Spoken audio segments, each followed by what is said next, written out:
Magandang araw mga kaibigan. Good news po ito, pag-usapan natin. Itong post ang balita ngayon. Breaking news. Ethics complaint isinampa na laban kay Hontiveros. Yan. Mayroon nang hindi nakakatulog yan. Okay, basahin natin ha.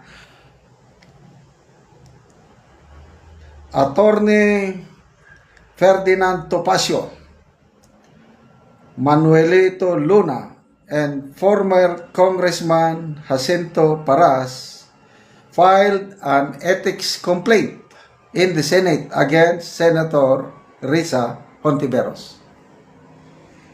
They accuse the senator of disorderly conduct after the testimony of a witness, alias Rene, floated that the camp of Hontiveros paid her in exchange for teaching against Pastor Apollo Kibuloy of Kingdom of Jesus Christ. According to Topacio, Hontiveros has long avoided accountability. Someone has to tell her, stop, this is not right anymore. Ito na, nakahanap na ng katapat si Senator Hontiveros. Talagang hindi siya tatantanan ni Atty. Topacio.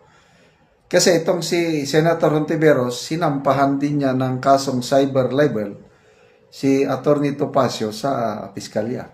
Hindi ko na na-monitor kung ano nang nangyari doon sa complaint.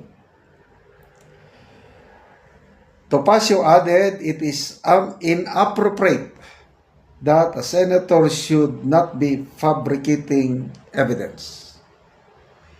As evidence, Topacio shared the other cases.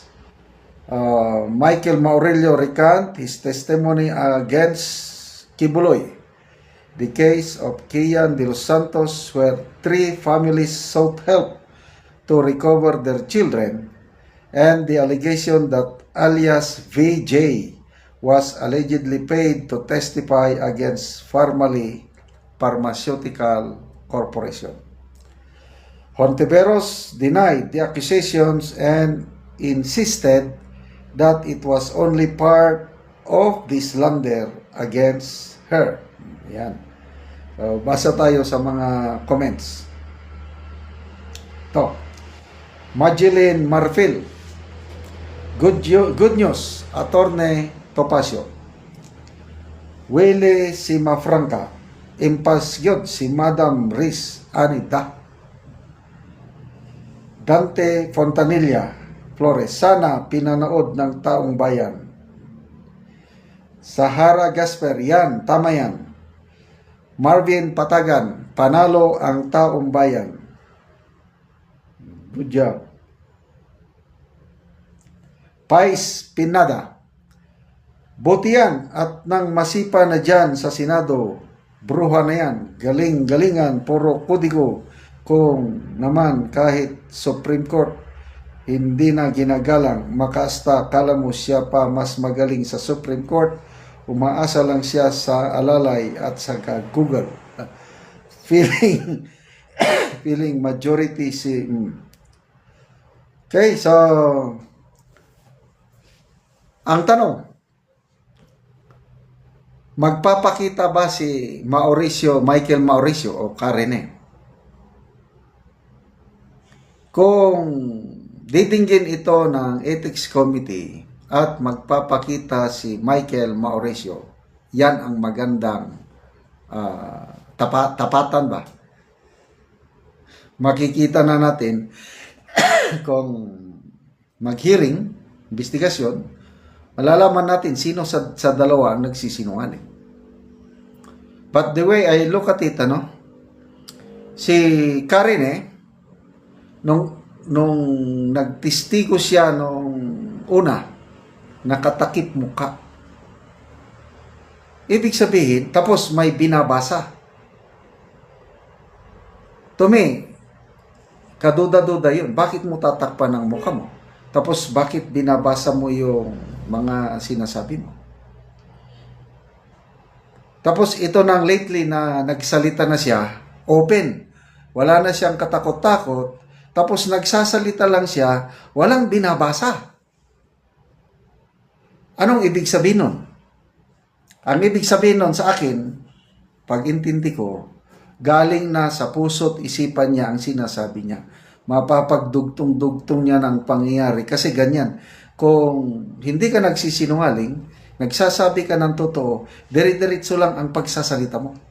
Kaya lang kung may tinatago ka, o dinidiktahan ka, mahirap kang magsalita ng dire-diretso kasi yung konsensya mo, may bumubulong na mali yan, tapos mamaya may makalimutan ka, mas mabuti, magbasa ka na lang. Kung ano yung nasa script, doon ka lang, hindi ka magkakamali, hindi ka mabubuking.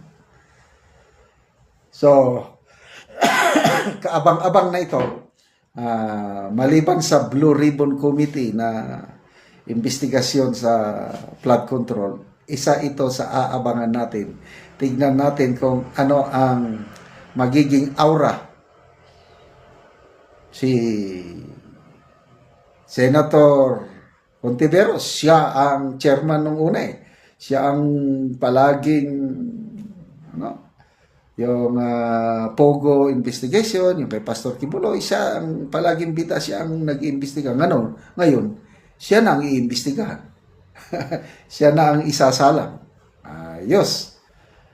Ang next na tanong dyan is, sino na kaya yung ethics committee chairman? Hindi ko pa na-monitor kung sino. So, aaksyonan ba ito? Palagay ko, ipupustro ito ng mga Duterte senators. Yung 7 Duterte block, I tell you. Plus, I believe, itong si Senator Alan Peter Cayetano, pati si Senator Marcoleta, ipupustro nila yan. At basta, kaabang-abang ito. Good luck na lang. Sana magpakita si Karen eh. Kasi kung hindi siya magpapakita, palagi ko walang mangyari. Mahinang complaint kung hindi nila ma-produce. Itong kampo ni Atty. Topacio, hindi nila ma-produce si Karen eh, na salita sa Ethics Committee hearing, walang mangyari. Yan ang tingin ko. Okay, salamat mga kaibigan sa inyong pagsubaybay sa ating channel. Nakakatulong kayo ng malaki sa Tribong Talandig ng Bukidnon dahil ang sweldo natin sa channel na ito pantulong sa tribo. Sa ngayon, namimigay tayo ng mga libreng yero at pako para makapagpatayo sila ng mas maayos na tirahan. Kaya panoorin nyo ang video na ito.